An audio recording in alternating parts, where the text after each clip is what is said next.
Si ella era bonita y por encima de toda sospecha lo era, entonces nosotras no lo éramos. ¿Y qué significaba esto? Que nosotras éramos inferiores, más simpáticas, más listas, pero a pesar de todo, inferiores. Podíamos destruir las muñecas, pero no podíamos destruir las voces melosas de padres, madres, tíos y tías, la sumisión perceptible en los ojos de nuestros semejantes, el fulgor marrullero en los ojos de nuestros profesores cuando encontraban a las Maureen Peel del mundo.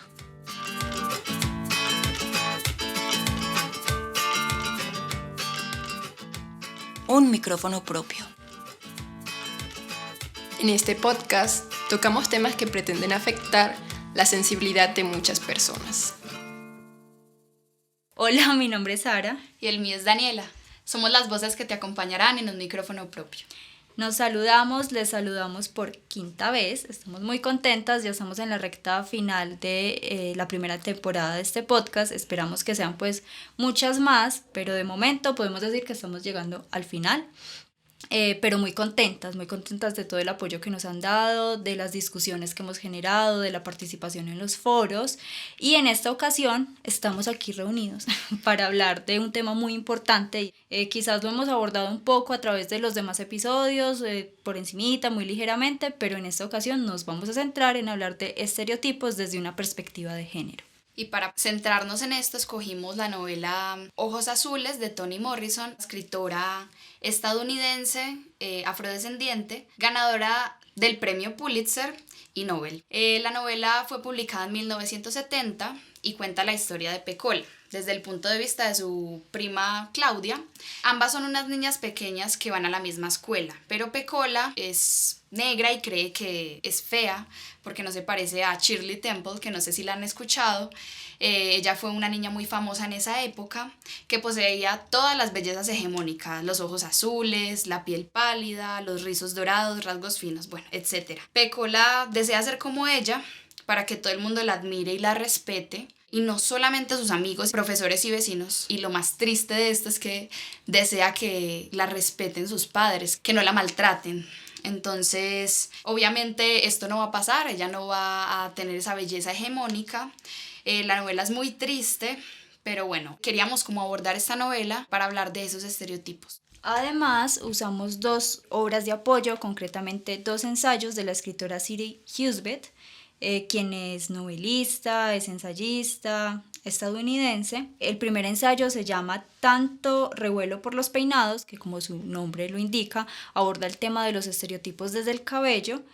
Y también usamos el ensayo No son competencia, que se refiere al tema de la minimización del trabajo intelectual de la mujer en la academia y en el sistema literario.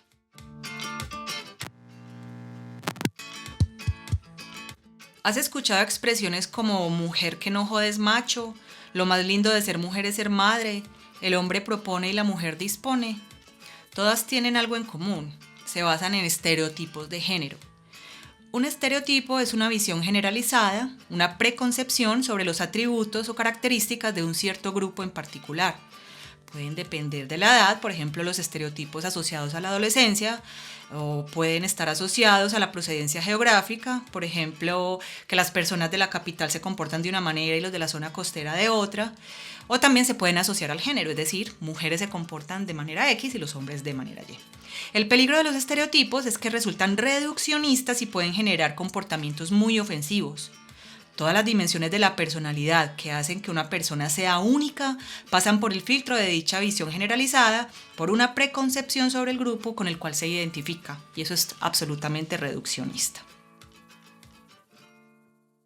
Antes de entrar en materia, vamos a presentar a nuestros dos maravillosos invitados. Yo de la buena. La primera invitada ya la conocen, estuvo con nosotros, hace parte del proyecto del Semillero de Mujeres y Literatura, estudiante de Filología, Nata. Muchas gracias por aceptar otra vez la invitación. Hola, muchas gracias, espero que estén bien. Y nuestro segundo invitado, la novedad, se llama Juan Diego Buitrago, ya es egresado de Filología y es creador de contenido en Duende. Juan Diego, bienvenido. No, muchas gracias a ustedes. No, esto es un espacio muy necesario. Y no hay que olvidar que también es un integrante no activo en este momento, pero ya va a estar activo del semillero. Yo espero que sí.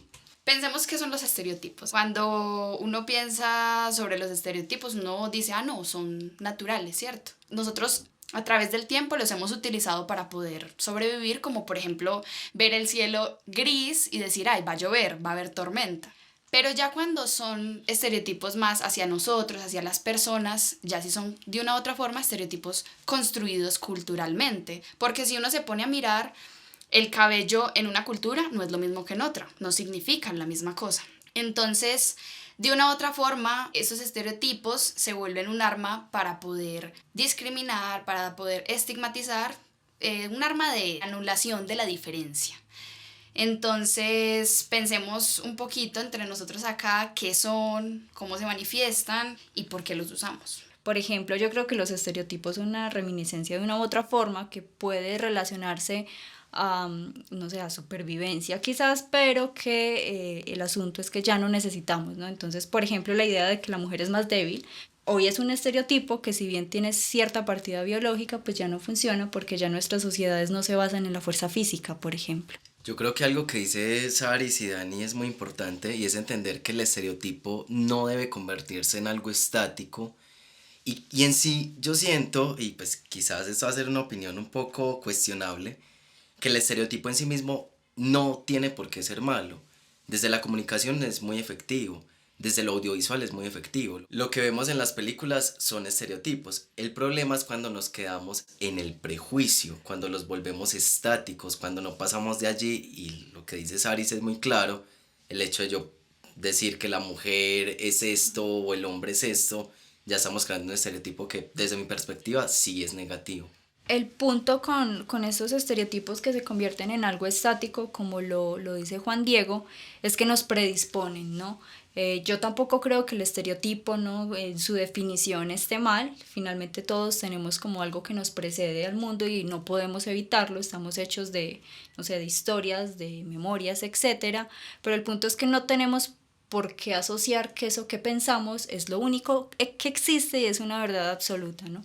Yo quiero ya meterme un poco a lo candente y es, chismosiemos un momentico. ¿Ustedes en qué estereotipo creen que los han colocado desde niños o de pronto en el colegio, en la universidad?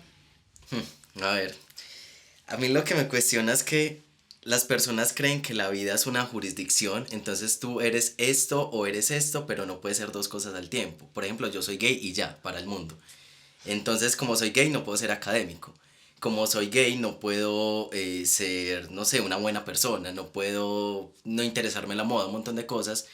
Y yo creo que ahí es donde va el estereotipo importante. Entonces yo creo que estoy dentro de ese estereotipo a veces de que, ay, tú eres la marica fiestera, la que pasa rico en las fiestas. Pero no, yo no soy solo eso, o sea, no es mi personalidad exclusivamente. Entonces creo que ahí es donde el estereotipo se vuelve un poco cuestionable. En mi caso es particular porque yo a veces soy muy callada y entonces doy a entender que es como, esa es mi personalidad, mientras que yo siento que en mi mente hay como mucho ruido. Y yo pensaría que en el pueblo, como estudio en una universidad pública, todo el mundo cree que soy tropelera y lo peor es que ando con una mochila por ahí, así que soy una loca hippie, aunque también en la universidad. Pero también en Medellín es como, eres la costeña ruidosa que sabe bailar, lo cual no es cierto, porque ni siquiera muevo la pepa del ojo. En mi caso, no sé, a mí particularmente me pareció muy sorprendente que la cuna de los estereotipos que me marcaron fue la universidad pública, justamente, porque yo llegué con una idea de que la universidad pública iba a ser, no sé, liberación en todos los sentidos, y pues no, es simplemente una opresión distinta. Entonces, en la universidad pública, no sé, se tiene como una idea muy clara y muy definida de quién es el que estudia allí. Y yo he sido una niña particularmente mimada, que la crió la abuela, entonces todo esto generó comentarios despectivos, sobre todo en los primeros semestres, pensando en que era una inservible, una niña pues rica o este tipo de cosas, cuando bueno, justamente nadie sabe qué tuve que pasar para llegar allí. Bueno, yo les cuento un poquito también sobre mí. Pues yo toda la vida he sido deportista, entonces he sido la niña deportista. Pero es muy paradójico también porque han sido deportes artísticos, entonces claro, deportista pero muy femenina. Y a mí me encanta el rosado, los colores pasteles y eso siempre siento que me han encasillado en ser superficial. Entonces yo siempre he luchado mucho con eso porque claro, me he negado a mí misma ser así de femenina, aunque me encanta salir con rosado, todas mis maletas son rosadas, pero a la vez como que renegaba, como, ay, no me gusta esa música de Taylor Swift porque gas, no, eso es de niñas superficiales, pero... O sea, la amo. Y lo bueno es que he ido creciendo y me he quitado esos estigmas, esos estereotipos. Claro, pues que todavía los mantenemos mucho, todo el tiempo nos tenemos que estar deconstruyendo, pero ya digo, sin pena, en espacios académicos e intelectuales, a mí me encanta Taylor Swift. Ahora que ya sí chismoseamos, ya vamos un poco a cómo se conforman esos estereotipos, de dónde parten, ¿no? Porque como ya dijimos, no es algo natural, es una construcción. Entonces tenemos que remitirnos necesariamente a la infancia. ¿Cómo creen ustedes que esos estereotipos que tienen o que los etiquetaron a ustedes se construyeron en sus infancias? A ver, yo creo que en el camino de construir una personalidad uno tiene que migrar por estereotipos y está bien, o sea, en su momento uno fue el chico emo, luego el anti-reggaetón, luego el reggaetonero, bueno, etc. Sin embargo, algo que yo veo que es el germen del estereotipo definitivamente es la familia. En mi familia, por ejemplo, hay un estereotipo de género muy marcado y es las mujeres tienen que atender a los hombres, definitivamente, y eso se traduce en mi abuela, que la adoro, pero tiene muy marcada esa figura de la matrona protectora, que tiene que estar pendiente de todo lo que pasa en la familia, mientras que los hombres, nosotros, y yo me he servido de ese beneficio, lo tengo que aceptar con vergüenza, estamos ahí acostados, ella cocinando, tal cosa, y lo único que uno debe hacer es pararse a ir por la comida. Entonces se han creado unos roles establecidos y, por ejemplo, mi mamá o mi hermana son las que más lo han sufrido, cuando no cumplen ese deber del estereotipo de ser femenino, o sea, todo esto entre comillas, por favor, ahí se ven afectadas. Sí, yo creo que también la familia influye mucho y sobre todo los adultos, porque ellos no nos hablan, sino que están dando instrucciones y eso precisamente lo dicen en el libro de Ojos Azules. En mi caso, los adultos siempre me decían como, no puedes asolearte porque te vas a poner negra. Y eso fue algo que a mí me marcó. Entonces yo, ratón de biblioteca, no me asoleaba para no ser negra en cierto momento de mi vida, y que me avergüenzo mucho de eso, y ahora es como, tomo el sol, muy feliz. Pero también otra cosa que decía Juan Diego, y era como, las mujeres tienen un rol particular, y es que deben estar encargadas de los oficios domésticos. En mi caso, yo no viví eso, mi hermana le tocó más, yo realmente no sabía trapear hasta hace, no sé, 5 años. Y digamos que sí me criaron como de una manera muy masculina porque las figuras que estuvieron como a mi cargo y que fueron como más importantes fue mi abuelo y mi papá. Entonces casi que todo lo de la literatura me vino por ellos. Y al igual que decía Juan Diego con lo de reggaetón, a mí me pasa con la champeta. Cuando yo estaba pequeña a mí me encantaba, no sé, el gato volador de Saiyajin, y mi hermana y yo la bailábamos mucho y fue como en ese momento que estaba creciendo yo era como que, ay no, champeta, ¿qué es eso? Y ahora sí como que, ay, el imperio, sí. La nube voladora. Sí, yo quisiera pues como retomar algo de Juan y de Nati, y es lo de la mujer que cuida, la mujer que cocina. En mi casa siempre hemos sido muy buenos anfitriones por mi padre, pero claro, él es excelente anfitrión porque llega a la visita y dice, ¿cómo están? ¿Quieren comer algo? ¿Quieren cafecito? Y ya así nos mira a nosotros, nos dice, Daniela va por unos cafecitos, y yo soy como, vea pues, no, el que ofrece da, a mí no me pongas en esas. Entonces sí, es como ese repetir ese estereotipo de que la mujer es la que tiene que cuidar. En nuestro medio abundan las prácticas discriminatorias basadas en creencias en torno al sexo y al género. Por ejemplo, cuando en un equipo de trabajo se le asigna a las mujeres tareas asistenciales porque hay una idea prejuiciosa de que nosotras somos más ordenadas, más diligentes o más pulidas. O cuando se asocia a ciertas profesiones como la ingeniería mecánica a los varones, y si una mujer la elige, pues es mirada como con sospecha o como con recelo. A este tipo de prácticas se les denomina sexistas. El sexismo suele expresarse mediante enunciados o acciones hostiles, agresivos o que generan invisibilidad. Pueden detonar incluso violencia física y simbólica. El problema es que el sexismo no solo es ejercido por individuos, sino que atraviesan muchas facetas sociales. Por ejemplo, el sexismo institucional y Otros tipos de sexismo sociales que están difundidos a gran escala por los medios de comunicación. Para comprobarlo, solo basta que recuerden quienes suelen oficiar los actos protocolarios o ejercer cargos como las secretarías en las universidades. Hablemos un poco de la novela y de cómo Pecola, ella está pues en el colegio y llega, desde Claudia lo vemos, desde los ojos de Claudia, que llega una nueva niña, se llama Maureen, es blanca, ojiazul y le tienen una rabia. Claudia le tiene mucha rabia porque Pecola quisiera tener los ojos azules, pero Claudia le tiene mucha rabia porque todo el mundo se arrodilla frente a ella, o sea, los profesores la tratan súper bien, los amigos, todos se quieren hacer en los grupos para estudiar con ella. Pero mira que en la universidad pasa algo muy, muy particular y es que sí, en el colegio es la más bonita, la niña más bonita es la que tiene los favores, pero en la universidad eso juega más o menos como una desventaja o por lo menos en las carreras que implican un grado alto de intelectualidad aquí de los dones. Entonces ahí es donde ser bonita ya no es digamos el estereotipo adecuado, sino todo lo contrario, hay que ser poco femenina, de hecho no hay que ser poco femenina, hay que ser masculina, digámoslo como es, ¿no?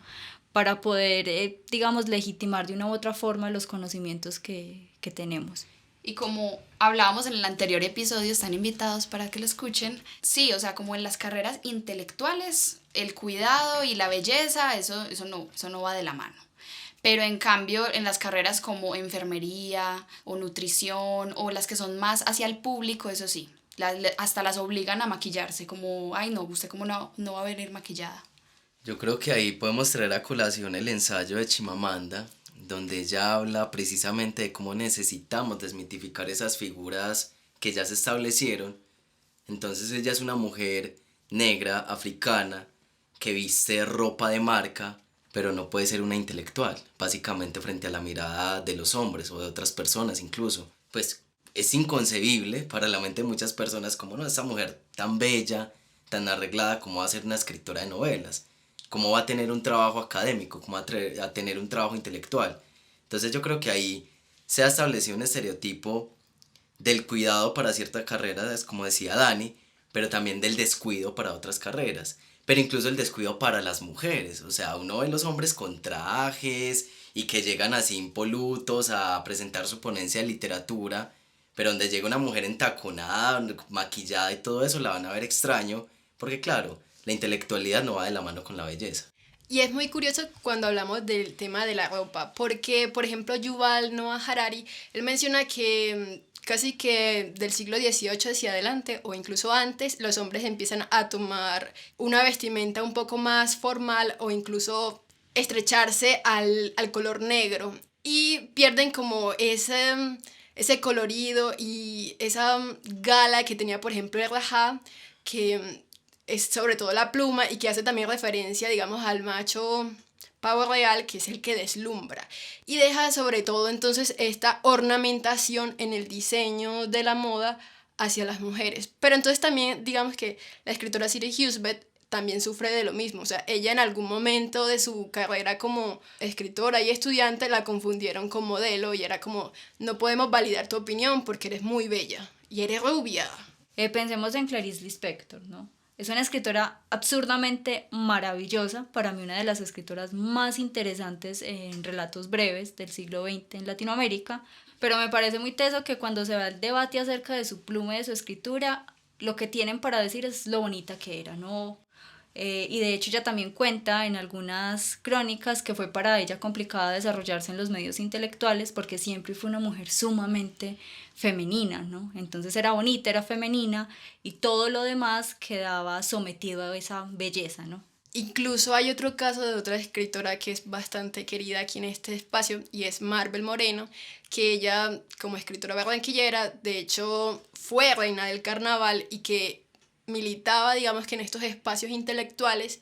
Y algo muy curioso es que en el 2018, cuando se va a abordar en una feria del libro de Barranquilla, el ex esposo lo que hace es hablar de Marvel como mamá, Marvel como reina y no Marvel la escritora e intelectual. De hecho, si volvemos a Chimamanda, en Todos deberíamos ser feministas, ella cuenta una anécdota que es de hecho muy relacionada a los estereotipos de género, donde ella estaba con un amigo saliendo de un restaurante y ella saca de su bolso dinero para darle a quien estaba cuidando en ese momento los coches, y lo que hace este hombre es recibirlo y agradecer al amigo de Chimamanda, no le agradece a ella. Entonces eso está relacionado al estereotipo que nos hemos creado de que quien tiene el dinero, quien tiene la capacidad adquisitiva es el hombre, y eso se conecta directamente con la elección de carreras. Por ejemplo, en la universidad se cree que quienes están capacitados para administrar, para trabajar con dinero, con finanzas, son los hombres, mientras que las mujeres están más preparadas, o no solo las mujeres, los hombres gays, están más preparados para el cuidado, por ejemplo, enfermería, ¿no? ¿Quiénes son los médicos? ¿Quiénes son los de enfermería? ¿O los gays o las mujeres? Entonces, yo creo que el asunto con los estereotipos en la academia es que pasan a interferir directamente con el desarrollo de nuestras actividades académicas. Y en ese sentido, yo quisiera preguntarles, ¿cómo creen ustedes que los estereotipos los han limitado o los limitaron en su trayectoria por la universidad? En mi caso, yo entré a filología por literatura y terminé un tiempo pensando que mi área iba a ser la lingüística porque precisamente eran profesoras las que la dictaban con mucha pasión y que básicamente o de alguna manera influían en mis actividades casi que extracurriculares. Entonces digamos que una profesora que a mí me ayudó mucho, digamos que me marcó, fue Adriana Ortiz. Y fue también eso, o sea, yo siento que no solo me pasó a mí, sino a muchas de mis compañeras que se decepcionaron con el área de literatura por falta de representación de lo femenino y porque no podíamos desarrollar, digamos, que nuestra personalidad en ese tipo de áreas, en los trabajos. Por ejemplo, en estos días un profesor me dijo en los comentarios de un trabajo que le mandé como: normalmente no me gustan los trabajos sobre perspectiva de género, pero este me gustó mucho. Entonces, son cositas que uno se da cuenta en el pregrado que, bueno, hay que cuestionarlas de alguna manera. Yo tengo que decir que a mí fueron las profesoras del pregrado las que me salvaron la vida académica.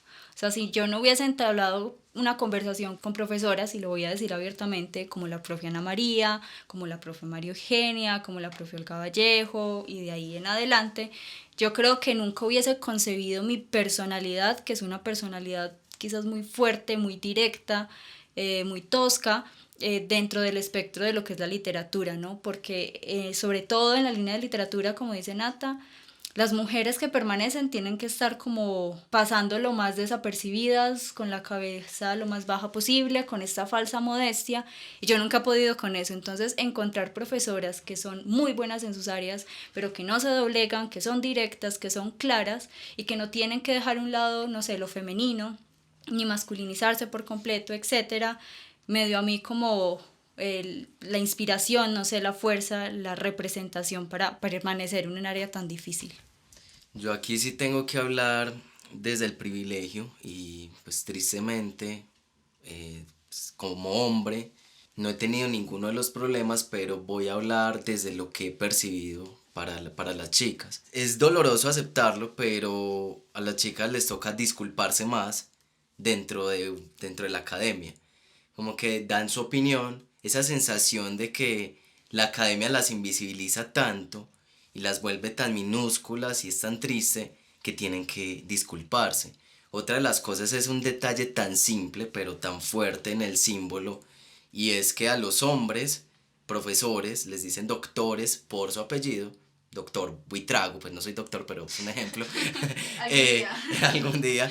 Pero es profesora Ana María o profesora tal el nombre. Pero hablamos del profesor Gutiérrez o del profesor pero no los hablamos con el nombre porque eso es faltarle el respeto, pero las profesoras sí lo hacemos. Entonces yo creo que sí, necesariamente se han creado unos estereotipos en filología particularmente donde las mujeres no salen para nada beneficiadas. Yo me quiero aquí salir un poquito de lo de género porque pues ya han contado cosas muy interesantes. Y dos estereotipos que recuerdo bastante es, pues primero, mi mamá es profesora de matemáticas, entonces me ha gustado mucho siempre la matemática. Y cuando yo pasé a la Universidad de Antioquia, el puntaje mayor fue lógica.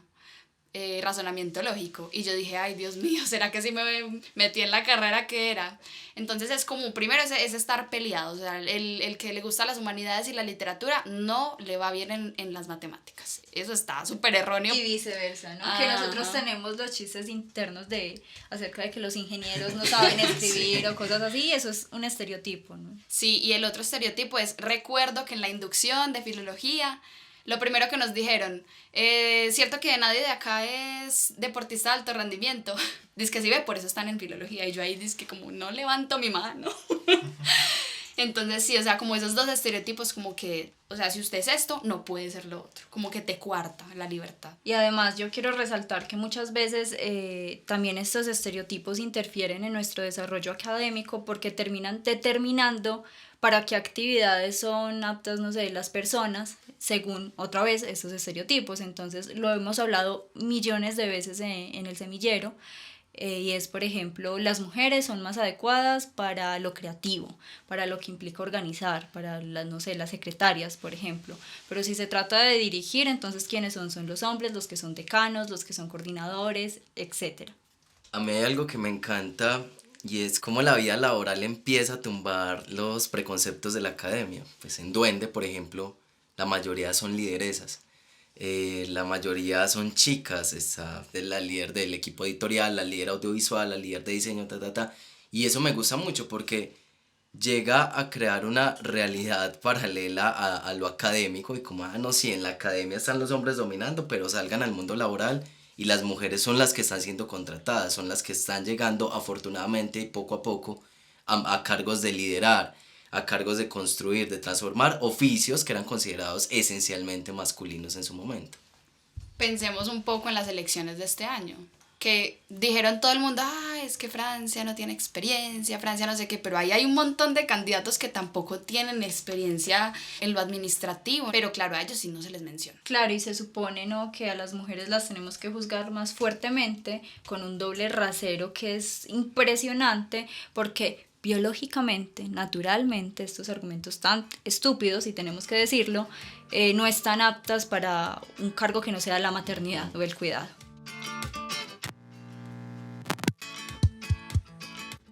En la píldora anterior me refería a la categoría de sexismo.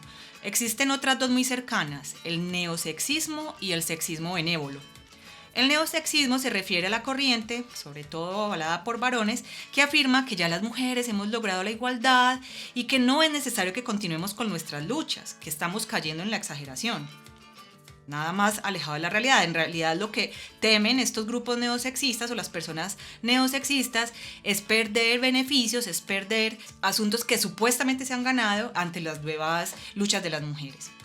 El otro término, el sexismo benévolo, se refiere a aquellas acciones de protección, y lo entrecomillo, o de exaltación de características consideradas femeninas.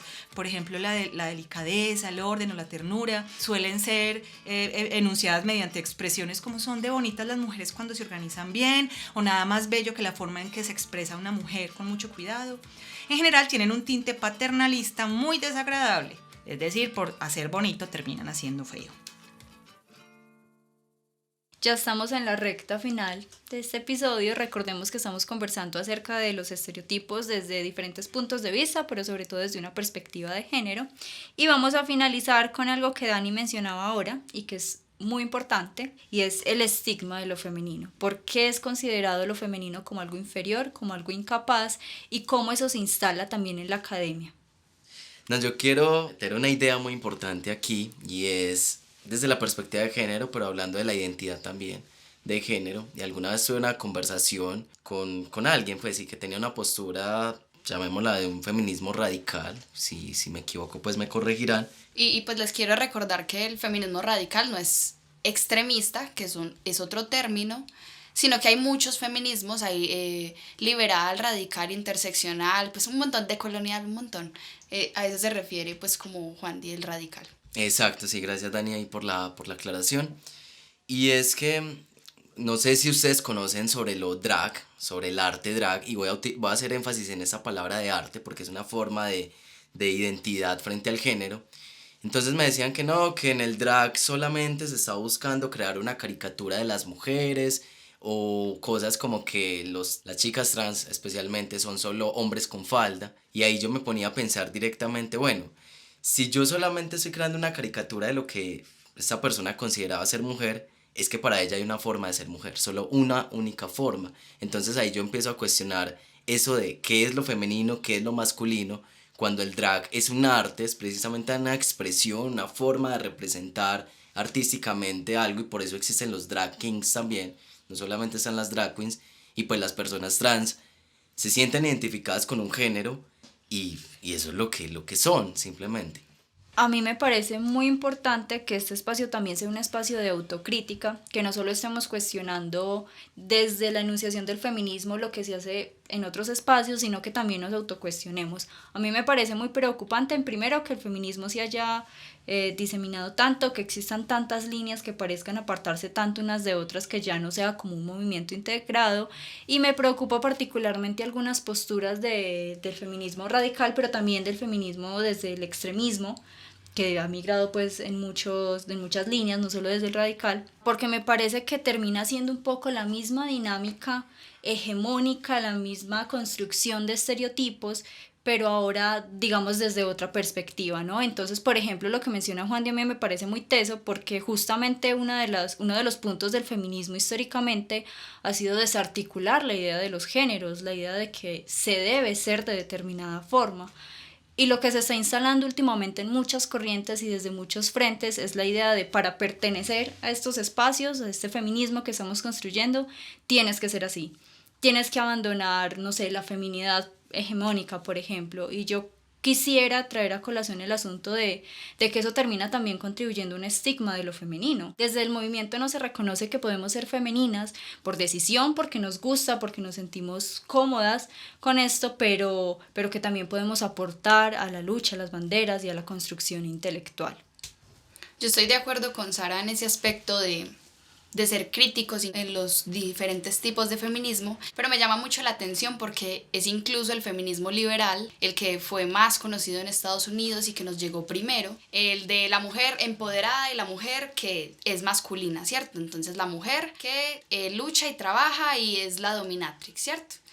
En cambio, yo siento también un poco, reivindico un poco esa parte del feminismo radical, porque se piensa un poco también que la maternidad no es mala, o sea, como que le empezaron a dar valor a esas otras cosas que de pronto en el liberal dijeron, como vamos a trabajar, a mí no me pongan hijos, ¿cierto? Pero también en el radical dijeron, no, la maternidad es importante y tiene mucho valor en esta sociedad y debe ser una de las cosas más valoradas. Pero eso sí, cierto, como que mirando mucho de todas las perspectivas, que no por ser mujeres tenemos que hacer una cosa o la otra. Yo siento que lo importante acá es que podamos tener la libertad de decidir qué queremos ser. Yo quiero retomar un poco las ideas de los dos y voy a, no a leer, sino a retomar un concepto de la autora, de Siri Hesbeth, donde ella habla del efecto del realce de lo masculino, y voy a hablarlo dentro de la comunidad a la que pertenezco, de la comunidad LGBTQ, donde precisamente esa búsqueda de un exceso de masculinización termina siendo hegemónica. Me explico. Entonces está una corriente de personas homosexuales que, digamos, no parecen, y al no parecer pasan la regla de la hegemonía, y cuando hablo no parecen se supone que es por sus ademanes, por su forma de comportarse, Por el estereotipo. por el estereotipo. Entonces son acuerpados, son grandes, tienen una voz gruesa y no están dentro de lo que debería ser un gay, dentro de lo que se considera ser gay, entonces pasan la prueba. Y esos están en contra de los que tienen unos ademanes o unos comportamientos estereotípicamente considerados femeninos. Pero también están otras personas que ya roza con la misoginia, y es el hecho de que critiquen la forma de ser mujer, o sea, como que ven una mujer y que quizás tenga el cabello desarreglado, no esté usando unos tacones, no use maquillaje, entonces ellas no son buenas mujeres dentro de la comunidad a la que pertenezco. Entonces también va creando unos estereotipos basados en la feminidad que son bastante cuestionables. O llevándolo al otro lado, ella tiene tacones, ella tiene maquillaje y tiene el cabello planchado, no sé, entonces es una mala feminista. Es un asunto muy particular, ¿qué es ser una mala feminista? O se va a casar, entonces no, ¿cómo se va a casar? Uy. Sí, como se va a casar, ahí ya, te fallé feminismo. Pero sí, o sea, yo siento que es muy importante pensar que el feminismo nos debe dar estas opciones de... Nos debe dar posibilidades, no Posibilidades. recluirnos a otro estigma. Exactamente. Y yo siento que, hablando de esto de los estereotipos, como hablaba Juandi, de que siempre hemos tenido estrategias para pertenecer a esos grupos en donde queremos estar, y una de las estrategias, por ejemplo en la academia, que es nuestro nicho, es cierto, siempre está la intelectual y tiene esta voz así, y habla de, ay, Aristóteles y Platón y no sé qué, Eres arte. eres arte. Usa botas, usa camisas de cuadro. Sí, entonces como que siempre, y nosotras como mujeres tenemos, como hablábamos en el anterior episodio, para poder pertenecer a la academia que es tan machista, que siempre ha sido patriarcal, para poder pertenecer tenemos que hacer ese rito de iniciación en el que de una u otra forma o nos feminizamos o nos masculinizamos, pero entonces eso da no solamente en temas de género, sino por ejemplo, si eres de la periferia, entonces tienes que mutilar tu acento. Si eres deportista, no, usted se va aquí a hacer, a verse desgarbado para verse más intelectual. En mi caso fue particular porque cuando yo llegué a la U yo casi no socializaba, entonces era como la llanera solitaria. Y no me preocupé tanto como por encajar en ese círculo masculino. Luego entré a un grupo de muchachas, la cual no me fue muy bien porque creo que de alguna manera estaban haciéndole frente a lo que eran esos grupos masculinos, entonces yo sentí en algún momento el que no pertenecía tanto a ese grupo de mujeres como ese de otro grupo de hombres. Y claramente hubo otros espacios de la universidad que fue como UDA diversa, en la cual también tengo como mis críticas reservadas, pero también creo que el semillero fue genial cuando entré porque sí, hay una gama de posibilidades en las que puedes ser mujer y no te están presionando como para que seas una sola línea, sino que tú puedes expandirte, explayarte con tus gustos como eres y que eso también es una posibilidad de habitar la academia.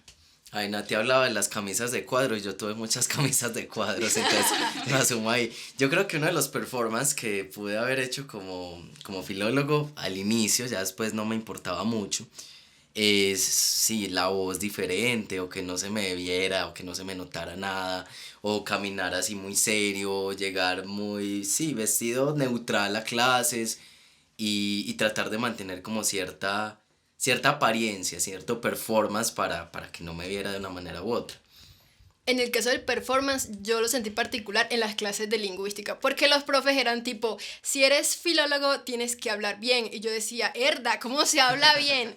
Entonces fue como, yo tuve que cambiar un registro de acento para hablar en filología, no solamente porque no se podía ser muy rápido, sino porque no entendían. Entonces yo un día le dije a unas compañeras fuera de clase, valga la aclaración, que ay no, mi pueblo queda por allá donde el diablo dejó las abarcas. Tuve casi que media hora que explicar qué era ese dicho. Entonces fue como limitarme a hablar ciertas cosas particulares. Y si tenía que escuchar todo el parlache, yo era como, ay, ¿qué están diciendo? Por Dios.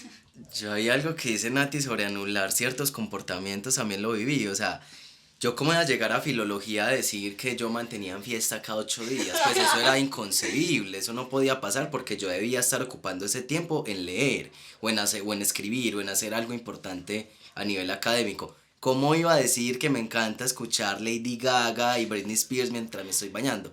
No, yo porque no pongo Mozart o no pongo una música clásica que es un poco más interesante. Tenía que anular mis gustos y crear un estereotipo académico muy grande para que no me vieran como prosaico o como una persona que, ay no, es que no es interesante y no tiene por qué saber. Sí, o sea, creo que se crean ciertos lugares comunes en el espacio ser filólogo.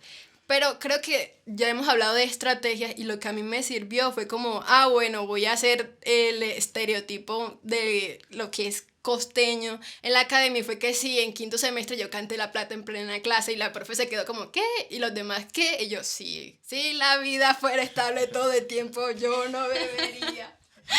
Pues, a mí hay algo que dice Nata que me parece muy curioso y es que yo creo que esa diversidad, desde el No punto de existe vista... en filología. Pero yo creo que a lo que me refiero es que el lenguaje, por ejemplo, nosotros que estudiamos el lenguaje es una cosa muy diversa. Y a mí me parece muy interesante el asunto de cómo convergen los dialectos, pero no con la idea, porque eso es muy paisa de hecho, con la idea de inferiorizar, ¿no? De tú eres menos que, sino con un intercambio académico, que eso es lo interesante, ¿no? O sea, no está mal que yo no te entienda lo que dices, es algo natural porque no pertenezco a tu región, pero eso no significa Que te va a coartar. que tú eres inferior a mí. Ujú. Y algo que decía Nati de esa performatividad, porque todos la hemos hecho, pero a mí me parece sumamente preocupante cuando esa performatividad viene desde alguien hegemónico y quiere ser súper diverso.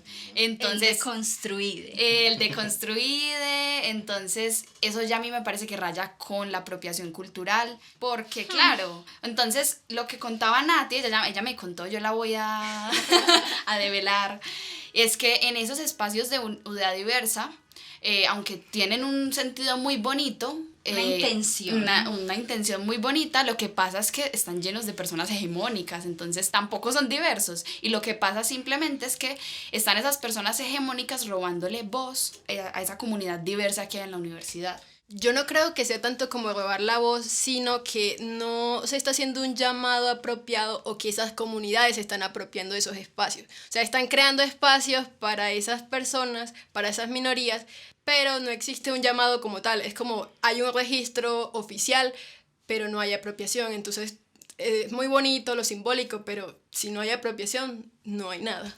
Yo ahí retomo ese el ensayo, en el de no son competencia, y es porque, claro, a este hombre escritor lo alababan porque hablaba de oficios esencialmente femeninos, o sea, hablaba de la maternidad, al ser oficio en casa, un montón de cosas, y bueno, los estaba cuestionando desde su mirada masculina. Oh, wow, el deconstruido, pues como que estás haciendo algo súper brillante porque no estás en tu rol masculino, pero lo que decía la autora es, si una mujer hubiera hecho lo mismo, le hubieran tildado de cliché, de que pues eso siempre pasa, reflexiones siempre están. Entonces, claro, cuando una persona hegemónica toma el rol o el estereotipo de una persona no hegemónica, va a ser más alabada porque, claro, se deconstruyó supuestamente.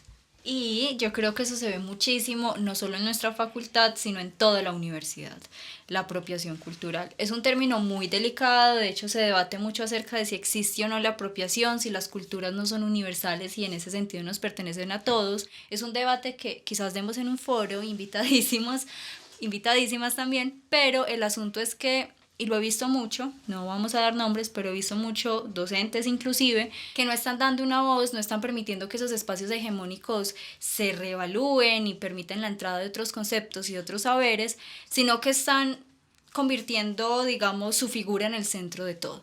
Entonces yo, profesor X, soy un deconstruido, soy un decolonial, soy un feminista, soy un de ahí para arriba, Comunista. pero nunca doy la palabra, no sé, a un indígena, nunca doy la palabra a una mujer, y eso sí es muy complicado porque, seamos sinceros, no podemos abandonar nunca al 100% nuestra posición. Yo, Sara, soy una mujer, pero yo nunca voy a saber lo que se siente ser una mujer negra, por ejemplo. Y en esa medida yo no me puedo apropiar de esa voz, ¿no? Y eso me lleva a algo que quiero estallar acá para cerrar, y es el asunto de los séquitos masculinos en la universidad, ¿no? Cómo se asocian muchas veces los profesores, los intelectuales, los estudiantes y todo lo que esté por fuera de esa hegemonía y de eso que ellos creen correcto, pues simplemente no es válido, ¿no? Para entrar en esos espacios tienes sí o sí que adaptarte a lo que propone. A mí algo que me preocupa de lo que habla Sara de los séquitos y es cómo se anula no solo la diferencia en lo que ya conocemos, sino la diferencia ideológica. Entonces creo que esos séquitos se convierten en una forma de crear un nuevo estereotipo, ya que es el tema del que estamos hablando, de construir una única voz y un único discurso que va creando cada vez más fuerza. Es un efecto bola de nieve para mí. Entonces, claro, yo traigo a alguien me repite a mí, básicamente es una terrible película, una distopía feísima donde hay robots y robots y robots que se repiten y clones. Entonces estamos creando un nuevo estereotipo que está empezando a anular los que no están de acuerdo con ellos. Y el punto es que la universidad debe ser sí o sí dos cosas, un espacio plural y un espacio crítico. Bueno, yo creo que tenemos que ir cerrando porque ya se nos está acabando el tiempo, aunque no crean, tenemos tiempo, pero sí, la invitación es como a dejar todas estas conversaciones abiertas, a que nos cuestionemos también los espacios que habitamos, porque la universidad pública, la Universidad de Antioquia, por maravillosa que sea, que lo es, pues tiene muchas dinámicas y muchos sistemas dentro de ella que hay que empezar a deslegitimar y sobre todo a dejar de normalizar. Todos hemos vivido esos estereotipos, todos los hemos pensado, pero siento que es muy importante empezar desde nosotros también, o sea, como cuestionarnos cuáles son nuestros estereotipos, los que cargamos, los que vemos en los otros y cuestionarnos en general qué es lo que hacemos en este podcast. No, y precisamente vuelvo a mi idea inicial, que los estereotipos en sí mismos no tienen por qué cargar una fuerza negativa, a veces los necesitamos nombrar algo que vemos común, que encontramos algunas afinidades, sí, está bien, el problema es cuando nos quedamos ahí y seguimos replicándolos y no avanzamos frente al discurso. Bueno, muchas gracias a nuestros invitados, a mi compañera Dani, a mí misma, claro que sí, otra vez acá persistiendo en el podcast. Entonces muchas gracias por aceptar la invitación y esperemos ver a muchas personas en el foro de este episodio.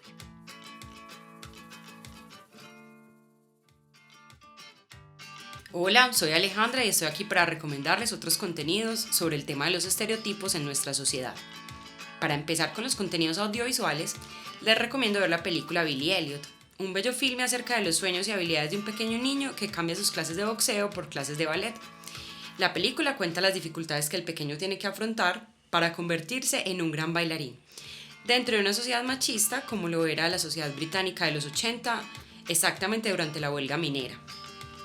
Otra película recomendada también es la protagonizada por Hilary Swank, Million Dollar Baby, producción de principios de los 2000, que cuenta la historia de una camarera que sueña con ser boxeadora y cómo este sueño se ve truncado por los estereotipos que existen alrededor del deporte mismo. En cuanto a los textos narrativos, nos encontramos con la recopilación No somos princesas, somos guerreras, cuentos feministas para un mundo nuevo.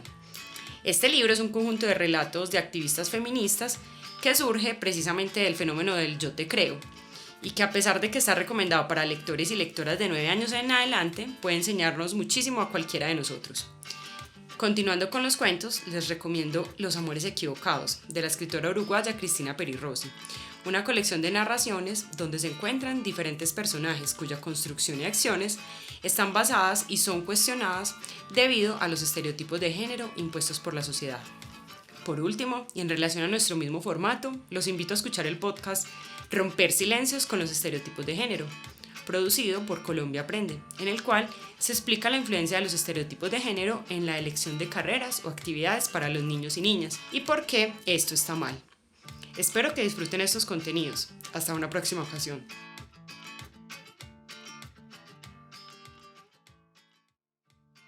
Esta iniciativa hace parte del proyecto Promotores de Bienestar de la Universidad de Antioquia. Es producido por la línea Mujeres y Literatura del Semillero de Investigación en Literatura. La musicalización y edición a cargo de Sebastián Franco, Eni Puntillo, y la identidad visual a cargo de Fade Lazo. Si has experimentado violencia sexual o de género en la UDA, dirígete al bloque 22, oficina 402. Allí te atenderán profesionales del Departamento de Promoción de la Salud y Prevención de la Enfermedad. También puedes acercarte a la Coordinación de Bienestar de tu unidad académica.